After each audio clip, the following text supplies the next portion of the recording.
네, 하나님의 말씀은 로마서 1장 1절부터 4절까지의 말씀 함께 믿음으로 선포하시겠습니다. 로마서 1장 1절부터 4절까지의 말씀입니다.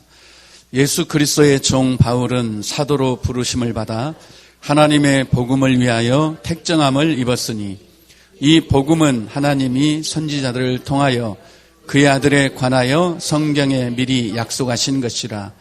그의 아들에 관하여 말하면 육신으로는 다윗의 혈통에서 나셨고 성결의 영으로는 죽은 자들 가운데서 부활하사 능력으로 하나님의 아들로 선포되셨으니 곧 우리 주 예수 그리스도시니라. 아멘. 할렐루야. 주님 부활하셨습니다. 우리 옆에 분에게 주님 부활하셨습니다.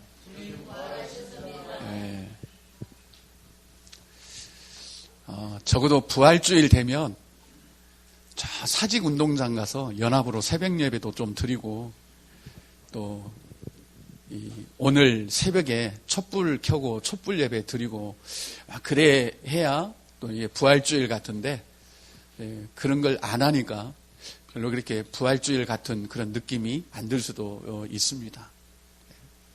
그러나 부활은 사실 그런 데 있는 게 아니라 부활은 그리스도입니다. 우리 함께 선포합시다. 부활은 그리스도다. 네. 제가 이렇게 양복이 하나 있는데 안 입는 게 있어요. 한두 번 입고 안 입는 게 있습니다. 그 양복이 어떤 거냐면 아주 밝은 겁니다. 그래서 이번 주 부활주일에는 제가 용기를 내서 그 옷을 한번 입으려고 그랬었어요. 저 밝은 옷 입은 거 못 보셨죠? 예. 그거 입으면 꼭 부흥사 같아요. 너무 막 화나고 그래서. 그렇다고 막 하얀 거는 아닙니다. 이번 부활주일에는 꼭 그 옷을 내가 한번 입고 이제 부활주일을 해야 되겠다. 그렇게 이제 생각을 했었습니다. 그런데 이렇게 금요일을 지나면서 이제 그런 생각이 조금씩 바뀌었어요. 우리가 금요일 고난주간 예배 때 마태복음 7장 전체를 우리가 묵상을 했는데 그 마태복음 7장을 계속 묵상을 하면서 제 안에 이 예수 그리스도가 얼마나 풍성해졌는지 몰라요. 이런 게 우리가 그리스도로 풍성해지는구나. 이런 걸 제가 체험하게 되었습니다. 제가 어떻게 보면 그리스도로 옷을 입게 된 거죠. 그리고 나니까 그 옷을 입어야 되겠다는 생각이 이제 없어지는 거예요. 내가 그리스도로 옷을 입으면 되지. 굳이 여러분들이 당황하실 수 있는 일을 내가 왜 하나. 제가 갑자기 막 밝은 옷을 입고 부흥사처럼 앞에 서 있으면 여러분들이 이게 정신이 혼미해질 수도 있잖아요. 그래서 그렇다. 정말 중요한 것은 우리가 그리스도로 옷을 입는 거다. 그분이 우리에게 정말 풍성해지는 거다. 형, 그거를 참, 이렇게 마태복음 7장 전체를 묵상을 하면서 제가 누렸었습니다. 제가 이번 그 고난주간만큼, 풍성한 고난주간을 보낸 적이 없어요. 우리가 특세를 해서 그런 것도 아니고, 고난주간이면 금식을 하잖아요. 근데 금식을 해서 그런 것도 아니에요. 그리고 항상 고난주간만 되면 꼭 고난이 왔었어요, 저에게도. 그런데 금식한 것도 아니고, 그렇다고 고난주간에 막 십자가 보면서 막 슬퍼했던 것도 아니고, 또 우리가 특세를 했던 것도 아니고, 특밤을 했던 것도 아니고, 그럼에도 불구하고 이 고난주간에 정말 부요하게 지냈던 것은 예수 그리스도를 제가 더 깊이 만나게 된 거예요. 마태복음 7장 이 말씀을 통해서. 그래서 이번 고난주간이 참 너무 이렇게 부요했고, 보통 때 같으면 우리 부활절도 그렇잖아요. 막 분주하고, 또 어떻게 해야 될까? 찬송은 또 어떻게 해야 될까? 그래서 이 부활절이라는 거에 막 매여갖고 부담스럽고 그럴 텐데, 전혀 그렇지 않고, 너무 편안하게 그리고 주님이 주신 그런 자유와 기쁨을 가지고 그렇게 부활주의를 맞이하게 됐습니다. 옛날 같으면 새벽에 다 촛불 들고 해야 되잖아요. 그래서 불 끄면은 다들 막 귀신 같고. 근데 이제는 그런 게 아니라 사실은 부활은 뭐라고요? 그리스도다. 이 부활절을 정말 부활절 되게 하는 것은 예수 그리스도지. 그런 외적인 그런 의식이 이제 아니라는 것을 이번에 많이 좀 깨닫게 되었습니다. 그러니까 이제 고난주간 예배 금요일 드려진 그 예배를 통해서 참석하신 모든 분들이 저와 동일한 그런 경험을 했을 거라고 저는 믿습니다. 정말 그 예수님이 얼마나 그 성경 속에 풍성하게 계시되어 있는지, 성경을 읽으면 읽을수록 그 예수 그리스도가 우리에게 더 풍족하게 막 다가오는, 항상 우리가 말씀을 통해서 예수 그리스도가 우리에게 부어지고 또 충만케 채워지고, 그렇게 될 때 그분이 우리의 모든 그런 생수가 되고 우리의 생명이 되고 또 능력이 되고 자유가 되고 또 우리의 삶의 권능이 되고, 우리의 모든 것은 그분으로 인해서 나타나는 것들입니다. 그러니까 우리가 예수 그리스도와의 어떤 그런 관계냐에 따라서 모든 것이 달라지는 겁니다. 그래서 마태복음 7장이 가장 중요하게 여겼던 것이 다른 것 애쓰지 말고 오직 구해라. 그리고 찾아라. 그리고 두드리라. 그러므로 인해서 우리가 예수 그리스도 안에 거하는 것이 하나님이 계획하신 모든 것이다. 그렇게 말씀하는 거예요. 그래서 오늘 말씀 부활은 그리스도. 우리 다시 한번 선포합시다. 부활은 그리스도다. 예수님이 부활하셨다라는 것은 이분이 곧 그리스도라는 것을 우리에게 선언하시는 거예요. 예수가 부활하셨다. 그것은 이 예수님이 그리스도라는 증거예요. 그거 확증이에요, 확증. 그러니까 예수님 부활했습니다. 우리도 부활할 것입니다가 아니라 예수님이 부활하셨다. 이 부활이 이분이 그리스도라는 것을 증거해 주는 거예요. 그래서 부활은 그리스도입니다. 왜냐? 유대인들이 그렇게 기다렸던 메시아, 즉 그리스도는 영원히 죽지 않는 분이라는 것을 그들은 알고 있었습니다. 시편에 보면 그 말씀이 있습니다. 하나님이 보내실 거룩한 자는 영원히 썩지 아니하실 분이다. 여러분 의심나거든. 베드로가 성령 받고 설교할 때 그 내용을 한번 보세요. 반드시 그 부분을 언급을 합니다. 예수께서 부활하신 것은 구약에 이미 메시아 예언대로 된 것이다. 하나님의 거룩한 자는 무덤 속에 들어가서 썩어지실 그런 분이 아니다. 그러니까 유대인들이 메시아를 어떻게 생각하고 있었냐면 메시아는 절대로 죽는 분이 아니라는 거예요. 그분은 영원히 사시는 분이다. 이렇게 유대인들이 알고 있었습니다. 이것은 추론이 아니요. 이것은 역사적인 그런 사실이 아니요. 성경에 직접 기록한 내용이에요. 그분을 제가 읽어드릴게요. 요한복음 12장인데 이에 무리가 대답하되 우리는 율법에서 즉 구약성경에서 그리스도가 즉 메시아가 그리스도가 영원히 계신다함을 들었거늘 너는 어찌하여 인자가 들려야 하리라 하느냐. 이 인자는 누구냐 이렇게 된 거예요. 그러니까 왜 이 말씀을 하시는가 하면 예수님이 이렇게 말씀하셨습니다. 나는 너희를 하나님께로 인도하는 자다.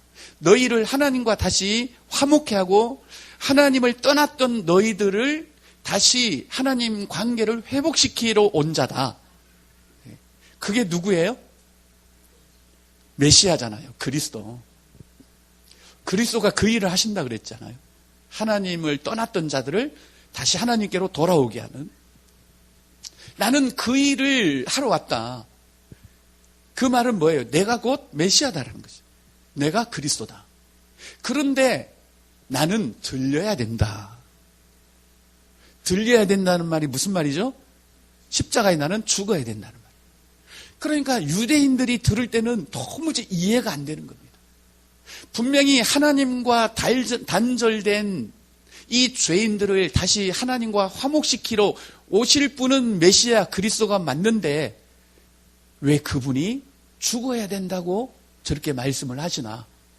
우리가 아는 메시아는, 성경에 기록된 메시아는 절대 죽지 않고 영원히 사시는 분인데, 자신이 메시아 그리스도라고, 그래서 그리스도가 하시는 일이 하나님과 단절되었던, 하나님과 끊어졌던, 하나님의 생명에서 떠나있던 자들을 다시 하나님께로 회복시키는 그 일을 하러 오신 분이 그리스도 메시아 맞는데 왜 예수는 자꾸 죽는다고 저렇게 하시나?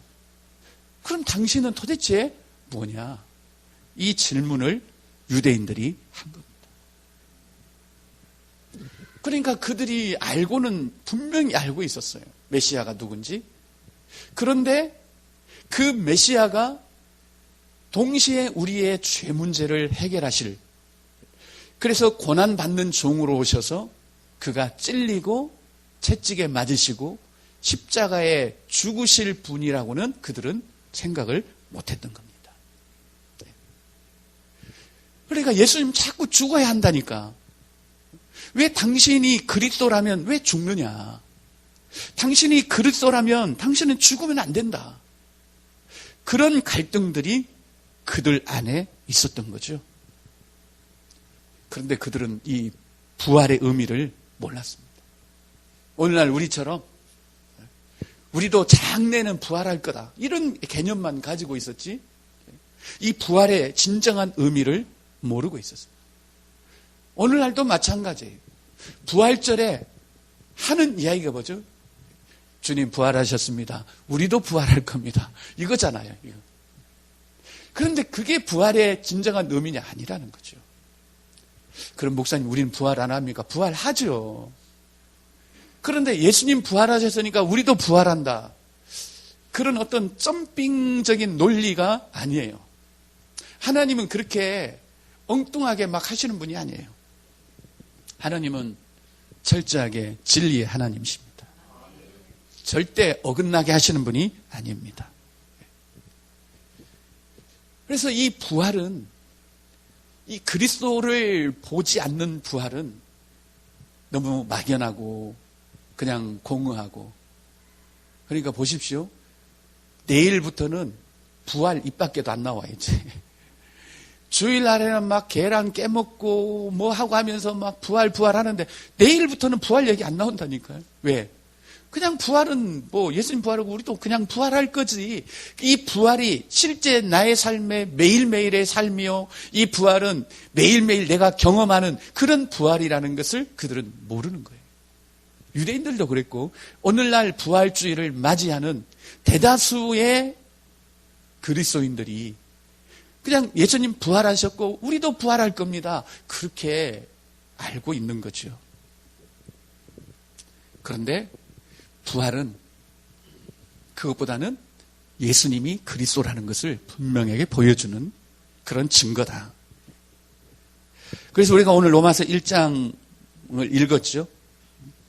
나는 예수 그리스도의 종이다. 바울이 그렇게 고백해요. 나는 예수 그리스도의 종이다. 더 아주 그 축약적으로 말하면 나는 그리스도의 종이다는 거죠. 그리스도의 종. 예수의 종이 아니라 그리스도의 종이다. 그런데 그 그리스도가 누구냐? 예수다. 여러분, 바울이 그리스도의 종이었기 때문에 수많은 사람들을 하나님께로 돌이킬 수가 있었습니다. 바울이 그리스도의 종이었기 때문에 하나님을 떠났던 자들을 하나님께로 다시 돌아오게 하는 이 일을 할 수 있었던 겁니다. 왜냐? 그리스도가 하시는 일이 뭐예요? 하나님과 끊어졌던 자들을 다시 회복시키는 일이에요. 그 일을 바울이 했다는 거예요. 그리스도의 종이었기 때문에 그는 이방인의 사도가 될 수 있었던 겁니다. 그래서 나는 그리스도의 종이다. 그러면 이게 뭐냐? 이게 하나님의 복음이라는 겁니다. 복음은 예수가 그리스도. 이게 복음이죠. 예수님이 이 땅에 인간으로 오셨는데 이분이 바로 그리스도고, 그러면 그걸 어떻게 믿느냐? 그분은 부활하셨다라는 거예요. 그래서 그분은 그리스도. 그럼 도대체 그리스도가 뭐 하는 분인데, 하나님과 끊어져서 하나님께 버림을 받아서 영원히 저주받을 그 운명을 다시 하나님의 자녀로 회복시켜주는 그 일을 하시는 분이 그리스도라는 거예요. 그러니까 이 바울은 그리스도의 종이고, 그 다음에 이 복음, 하나님의 복음, 즉 하나님이 보내신 예수가 그리스도라는 이 복음을 위하여 그는 택정함을 받았다는 겁니다. 자, 2절을 보시면 하나님이 선지자들을 통하여 그의 아들에 관해 성경에 미리 약속하신 것. 구약에 전부 다 이 이야기다.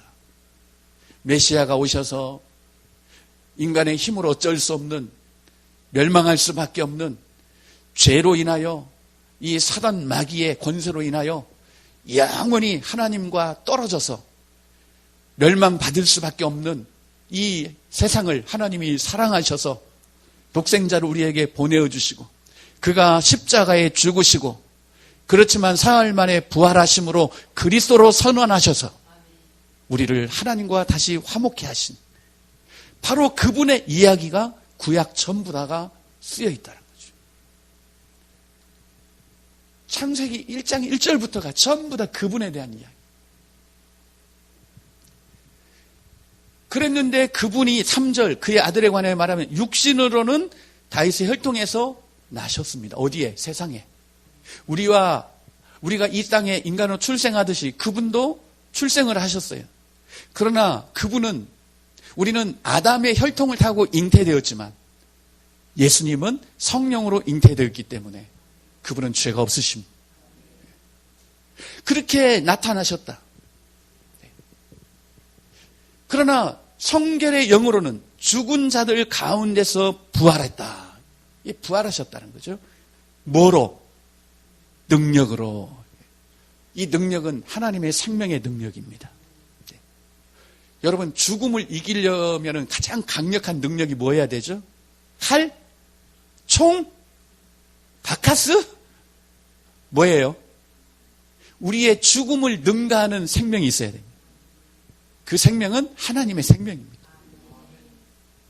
여러분의 능력이 뭐예요? 은사가 능력인가요? 아니에요. 하나님의 생명이 여러분의 능력입니다. 우리가 늙었다라는 게 뭐예요? 육신의 생명이 많이 소멸되었다는 거죠. 그렇죠? 그래서 능력이 없는 거죠. 능력은 항상 생명과 관계된 겁니다. 그래서 우리의 겉사람은 후패해져 가지만 속사람은 날로 새로워진다. 왜? 우리 안에 하나님의 생명이 있기 때문에. 그래서 우리의 신앙생활은 이 생명이 우리 안에 얼마나 충만하느냐 이거죠. 그래서 이 능력으로 하나님의 아들로 선포되셨다. 곧 우리 주 예수 그리스도시니라. 이 부활하심으로 말미암아 이분이 그리스도라는 것이 선포된 겁니다. 예수님이 십자가에 죽으시고 부활하신다면 이분이 그리스도가 확실하다. 그래서 유대인들은 이 부활을 그렇게 막으려고 했습니다. 절대 예수가 부활했다는 것이 전해지면 안 된다. 절대 예수는 부활하면 안 된다. 그러면 자신들이 예수를 십자가에 못 박은 이게 모두가 죄라는 것이 다 탈로 나버려요. 왜? 부활하시면 이분이 그리스도라는 것이 입증이 되는 거예요. 그래서 유대인들은 부활을 은폐시키려고 갖은 방법들을 다 동원했습니다. 성경이 그렇잖아요. 돈으로 무덤을 지키던 군병들을 매수해버렸습니다. 그리고 빈 무덤 그것도 아니다. 누가 시체를 도둑질해 간 거다. 그래서 도적설. 아니다. 예수님이 죽었다가 다시 살아난 게 아니라 예수님이 안 죽으셨다. 그냥 기절을 하셨었다. 그래서 기절설. 아니다. 예수님이 부활해서 무덤이 비어있는 게 아니라 예수님의 시체를 무덤에 안식일날 갖다 놨는데 안장했는데 그 무덤이 어떤 무덤인지를 몰라서 엉뚱한 무덤에 들어가니까 무덤이 비어 있었다. 착각설. 이런 거로 이 예수님의 부활을 어떻게든 막아보려고 했던 거예요. 그러나 부활하신 예수님은 500명 이상에게 나타나셨어요. 직접. 그들이 아무리 부활을 막으려고 해도 이 부활은 실제인데요. 그래서 부활하신 예수님이 500명 넘게 되는 사람들에게 직접 나타나셔서 자신의 부활을 증거하신 거예요. 그래도 바울은 못 믿었습니다. 어떻게 저 예수를 그리스도라고 믿느냐? 예수를 그리스도라고 믿는 사람들을 다 옥에 쳐넣어요. 왜? 예수는 죽은 거예요. 절대 부활한 게 아니에요. 예수는. 바울도 유대인으로서, 그도 바리새인으로서, 그도 가말리엘 문해생으로서 그걸 그렇게 동참한 거예요. 예수 부활 아니다. 그런데 부활하신 예수님을 직접 만나버렸습니다. 다메섹 도상에서. 그러니까 어떻게 할 수가 없는 거예요. 이분이 그리스도 맞구나. 이분이. 아니 이렇게 부활하셔서 직접 내게 말씀하시는 이분이 바로 예수인데 뭐라 그랬죠? 사울아 사울아 네가 핍박하는 그가 바로 나 예수다. 그렇게 부활하신 예수를 직접 만나고 나니까 어찌 할 수가 없는 겁니다. 그때부터 예수는 그리스도라고 그는 전하고 다녔습니다. 사도행전을 보십시오. 그때부터 바울이 전한 게 뭐예요? 예수가 그리스도라는 것을 그는 전하고 다녔습니다. 이게 부활입니다. 할렐루야. 이게 부활이에요. 더 확실한 것은 그분은 지금도 살아계셔서 여러분들을 구원하시고 우리를 하나님과 화해시키는 이 일을 하십니다. 이게 부활을 통해서 그리스도로 입증되고 선언되고 선포되신 분입니다. 자, 그러면 예수님의 부활이 나와 무슨 관계가 있나? 예수님의 부활이 예수님 부활하셨으니까 나도 부활할 거다. 이렇게 막연한 관계라면 그러면 우리 부활할 때까지 어떻게 살아요? 그때까지 고생 생고생 하다가 이제 나중에 부활해요? 죽으면? 이런 신앙이 도대체 어디 있습니까? 이런 기독교가 어디 있어요? 여러분 그렇게 살고 싶습니까? 예수님 부활한 게 지금은 나와 관계없고 그냥 나중에 뭐 죽더라도 뭐 부활할 거고 그래서 그것만 여러분 바라보며 지금 살고 계십니까? 얼마나 그런 신앙생활이 얼마나 고달프고 얼마나 힘들고 도대체 예수님은 부활하셨다는데 나와는 아무 관계도 없고 예수님 부활하셨다는데 나는 왜 이렇게 힘들고 부활하셔서 도대체 어디 계시고 뭐 이건 우리 기독교 신앙이 아닙니다. 분명히 예수님이 십자가에 죽으셔서 내 죄 문제가 해결되었다는 것은 내가 알겠는데 근데 그것으로 우리가 여러분 되겠습니까? 여러분 우리가 죄 문제만 해결이 되면 우리가 의인이 되나요? 성경을 보십시오. 우리가 의인이라고 할 때는 반드시 하나님과 끊어졌던 관계가 회복이 돼야 됩니다. 그게 의인입니다. 그래서 의라는 것은 관계입니다. 의형제, 죄가 없으면 의형제 됩니까? 아니죠. 피를 나눠 마신 관계가 돼야 의형제죠. 그래서 우리가 십자가에 죽으신 예수 그리스도 그 피 흘리심으로 내 죄 문제가 해결이 되었다. 그래서 나는 의인이다. 아닙니다. 반드시 하나님과 우리의 관계가 다시 회복이 돼야 됩니다. 의인이 되려면. 그래서 죄가 해결이 됐다고 우리가 의인이 아니에요. 하나님과의 관계입니다. 자, 그래서 보세요. 사도행전 2장 36절이에요. 찾을 수 있는 분 한번 찾아서 읽어봅시다.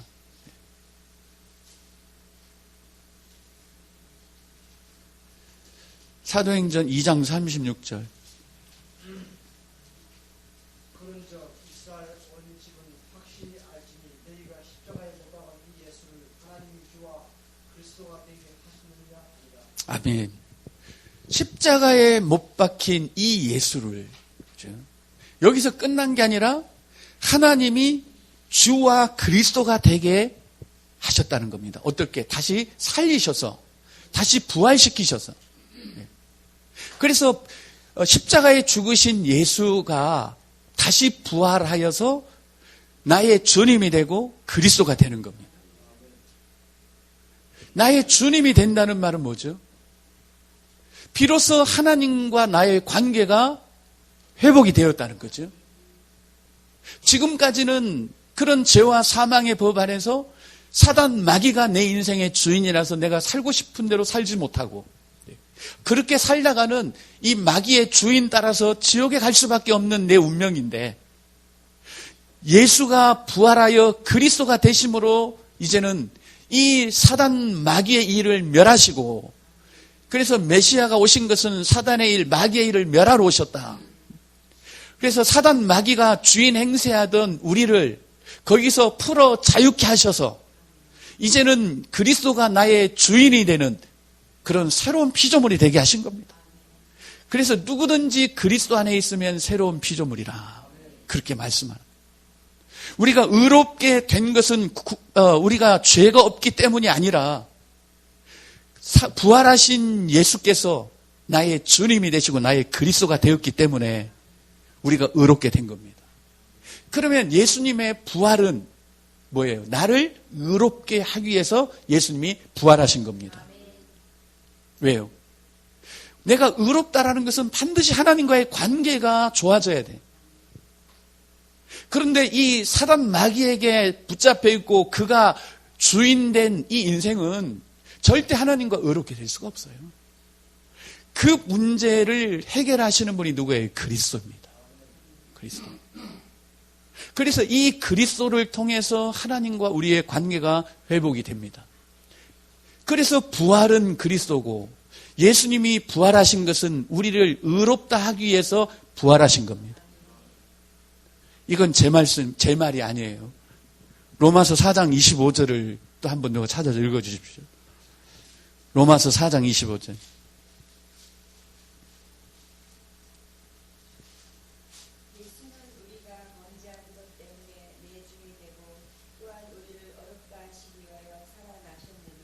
아멘. 왜 십자가에 내준 거예요? 우리의 범죄한 것 때문에. 그럼 왜 부활하신 거죠? 우리를 의롭다 하시기 위하여 살아나셨느니라. 그러니까 부활이 없으면 절대 우리는 하나님 앞에 의인이 될 수가 없는 겁니다. 절대 우리는 하나님과 관계를 회복할 수가 없는 겁니다. 주님이 부활하지 않았다면. 예수님이 부활하지 않았다면 우리는 하나님의 은혜를 누릴 수도 없고 하나님의 축복을 받을 수가 없습니다. 왜? 의인이 안 되기 때문에. 그래서 바울이 말하는 겁니다.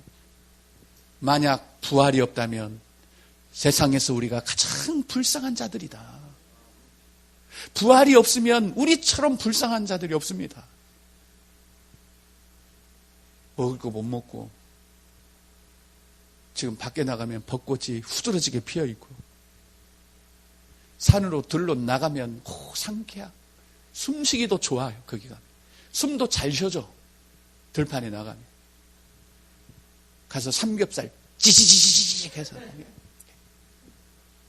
거기다가 푸른 미나리 싱글싱글한 미나리 뚫뚫 감아서 한 입 먹으면 가장 행복한 거 아닙니까? 그런데 숨쉬기도 답답해. 여기는 숨쉬기도 답답하고 우리처럼 불쌍한 자들은 어디 있습니까? 부활이 없다면. 그런데 예수님 부활하신 겁니다. 그리고 그리스도로 선언이 되신 겁니다. 그 그리스도가 하나님과 끊어졌던 우리의 관계를 회복시키는 겁니다. 그래서 누구든지 그리스도 안에 있으면 새로운 피조물이 되는 겁니다. 예, 오늘 계란 드릴 겁니다. 계란 까서 드세요. 그렇다고 내일부터 이 부활을 또 잊어버리는 안 됩니다. 이 부활은 내일도 우리가 체험해야 되는 거. 어떻게? 그리스도 안에서. 내일도 부활은 우리의 것입니다. 어떻게? 그리스도 안에서. 이게 부활입니다. 주님이 나의 주인, 인생의 주인이 되고 내가 그리스도의 이름으로 마귀를 멸하고 틈틈이 이 마귀라는 존재가, 이 사단이 나를 해하려고 틈을 보고 있지만 우리가 그리스도 안에 있기에 안전한 거예요. 우리가 그리스도 안에 있으면 어떤 것도 하나님의 사랑에서 끊을 수가 없습니다. 그러니 이 부활은 우리가 매일매일 체험하는 것이요. 이 부활은 매일매일 나에게 능력이요. 이 부활은 매일매일 나의 생명이 되고 나의 축복이 되고 그러는 겁니다. 계란 한 판 까먹는다고 부활이 우리께서 되는 게 아닙니다. 이 부활이 과연 뭐고, 왜 예수님은 부활하셔야 됐고, 왜 유대인들은 그렇게 부활을 은폐시키려고 했었고, 이 부활을 우리는 어떻게 내 신앙의 내용으로 받아들여야 될 것인지, 이것이 우리에게 중요한 문제입니다. 예수는 우리가 범죄한 것 때문에 내줌이 되고 또한 우리를 의롭다 하시기 위하여 살아나셨느니라. 이 말씀은 매일매일 우리의 삶에서 체험되고 경험되는 것입니다. 부활하신 그리스도가 나의 주님이 되는. 그러니까 예수님이 가장 많이 축복하고 가장 복되다고 한 그런 신앙 고백이 뭐라 그랬습니까? 주는 그리스도시요. 이 말은 부활하신 그리스도가 나의 주님이십니다. 이 고백이잖아요. 그러니 예수님이 얼마나 축복해 버렸습니까? 봐요, 나 시몬아, 네가 세상에서 최고 복되다. 이것을 네가 알았으니 복되다. 그런데 그것을 알기는 알았는데 실제로 경험을 못한 거예요. 그러니까 예수님이 죽는다니까 죽으면 안 되십니다. 우리는 어쩌라고 죽는다 하십니까? 예수님이 사단아 내 뒤로 물러가라. 이것을 알게 하신 분은 하나님이시다. 근데 알기는 했습니다. 근데 이게 실제는 안 된 거예요. 주인이 안 된 겁니다. 근데 언제 그리스도가 주님이 되었느냐? 그들이 마가의 다락방에서 성령 받기를 기도하고 성령이 그들에게 임했을 때 비로소 주는 그리스도라는 것이 그들에게 실제가 되어버린 겁니다. 우리도 마찬가지입니다. 예수는 그리스도라는 거 우리가 알 수 있습니다. 왜? 알게 하셔요. 빛을 비춰주십니다.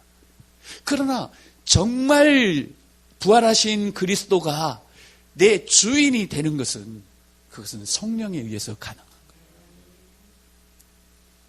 목사님, 왜요? 저 오늘부터 예수님을 나의 주인 삼기로 했어요. 그게 되냐고요.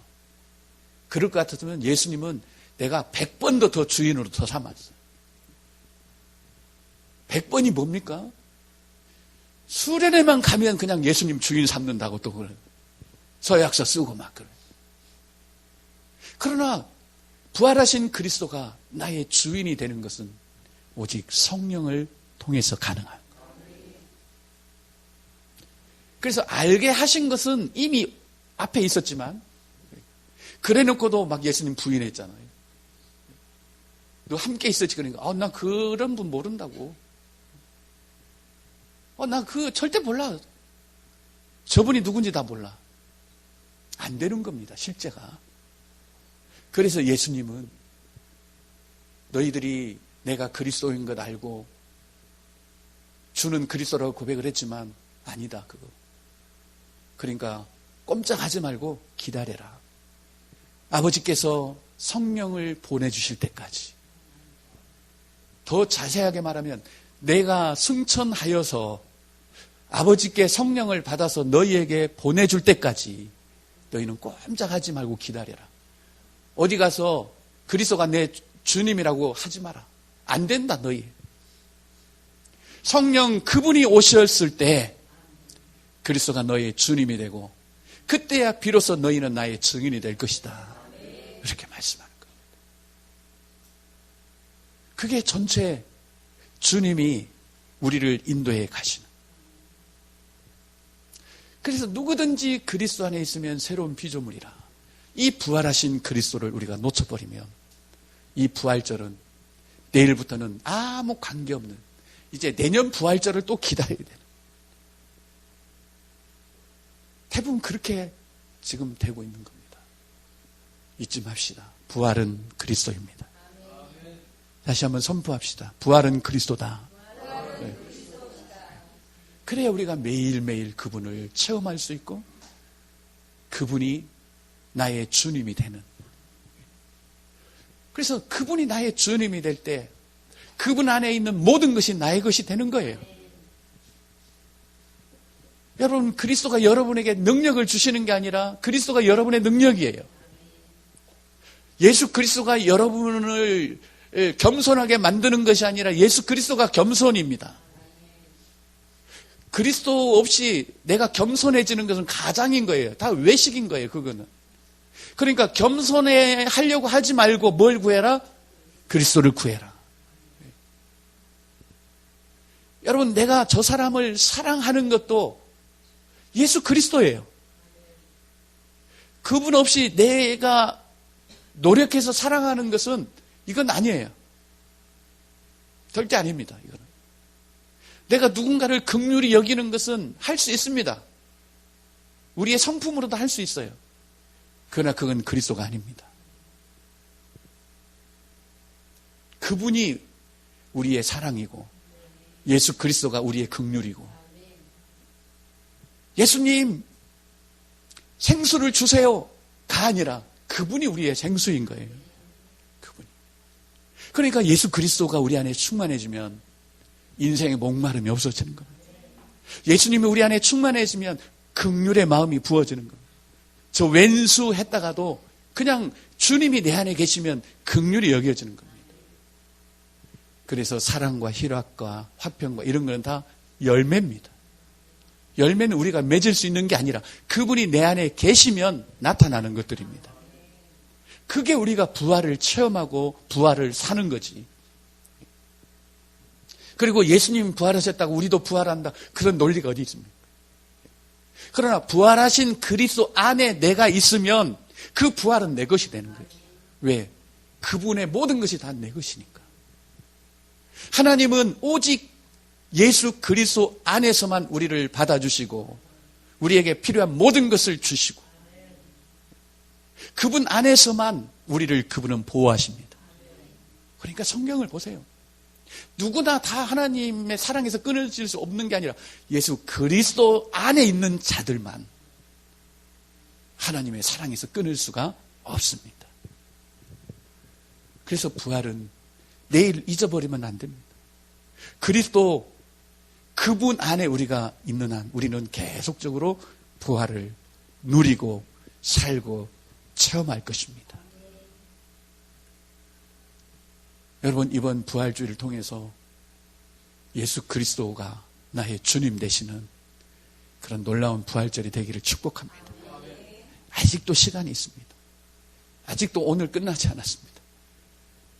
오늘이 가기 전에 다시 한번 부활의 의미를 생각하면서 정말 나는 그리스도 안에 있는가? 내 안에 예수 그리스도가 있는가?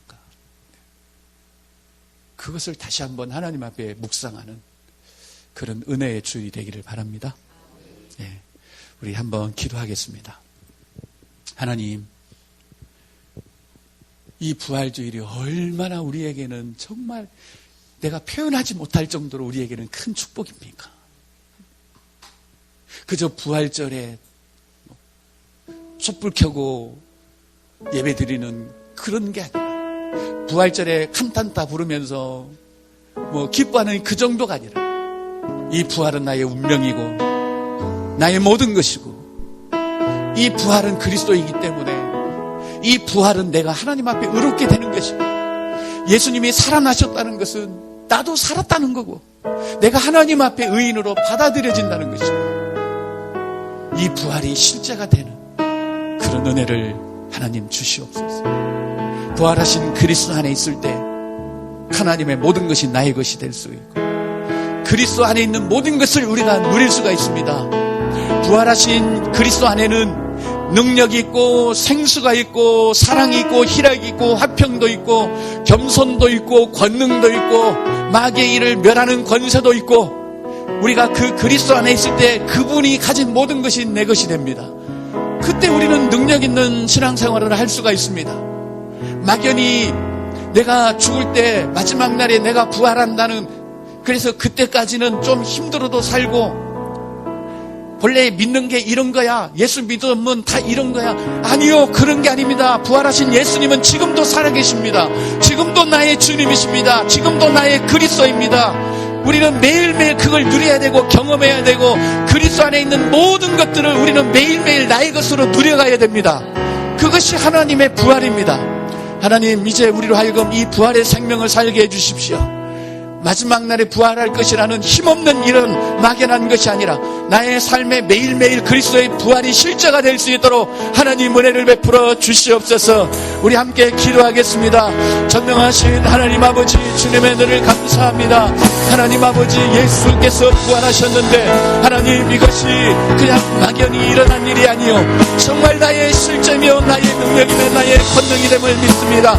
예수는 부활했고 나도 부활할 것이라는 그런 것으로 끝나는 것이 아니라 예수 부활하셔서 그리스도가 되었고 이제는 그리스도 안에 있는 모든 것을 내가 누리며 살 수 있다라고 하는 이 놀라운 능력입니다. 하나님, 그리스도 안에는 권능이 있습니다. 그리스도 안에 생명이 있습니다. 그리스도 안에 하나님의 생명이 있습니다. 그리스도 안에 사랑이 있고 그리스도 안에 인내가 있고 겸손이 있고 그리스도 안에 하나님 마귀의 일을 멸할 수 있는 권능이 있습니다. 내가 그리스도 안에 있을 때 그 모든 것을 내가 누리며 살아갈 수가 있습니다. 하나님, 이것이 부활을 누리는 것입니다. 부활하여 그리스도로 서는 대신 그 그리스도 안에 내가 있을 때 하나님 모든 것을 누리며 살 수 있는 것입니다. 우리의 신앙은 이런 것이 아닙니다. 이렇게 능력 없는 것이 아닙니다. 이렇게 구걸하며 살아가는 자들이 아닙니다. 하나님, 이렇게 무기력하게 살아가는 자들이 아닙니다. 부활이 나의 것이고 부활이 지금도 살아있는 부활이고 부활이 지금도 나의 실제라며 우리가 신앙생활을 이렇게 하는 것이 아닙니다. 신앙생활은 권능입니다. 신앙생활은 능력입니다. 신앙생활은 생명입니다. 왜 주님이 부활하셔서 지금 나와 함께 계시는데 이렇게 우리는 무기력하게 살아가야 됩니까? 우리는 왜 이렇게 우리의 신앙들이 힘이 없이 연약하게 그렇게 살아가야 됩니까? 얼마나 부활하신 분의 능력이 없었다면 세상 것을 능력으로 삼고 살아가려고 하겠습니까? 얼마나 부활이 경험되지 않았다면 우리가 세상의 힘을 빌어서 살아가려고 하겠습니까? 정말 부활을 믿는다면, 부활하신 그리스도를 우리가 믿는다면 그분이 나의 능력이 되게 하여 주옵소서. 그분이 나의 권능이 되게 하여 주옵소서. 그분이 나의 생명이 될 수 있도록 주님이 하여 주시옵소서. 부활은 실제입니다. 하나님, 이 부활은 그냥 막연한 것이 아닙니다. 하나님, 그리스도가 내 안에 살아 역사하시고 하나님, 부활하신 그리스도가 나의 모든 것이 될 수 있도록 하나님 역사하여 주옵소서. 능력도 생명도 거기서 나오는 것입니다. 하나님, 더 이상 무기력하며 살지 않게 하여 주옵소서. 예수는 밑에 아무것도 할 수 없는 그런 허수아비 같은 신앙이 되지 않게 하여 주시옵소서.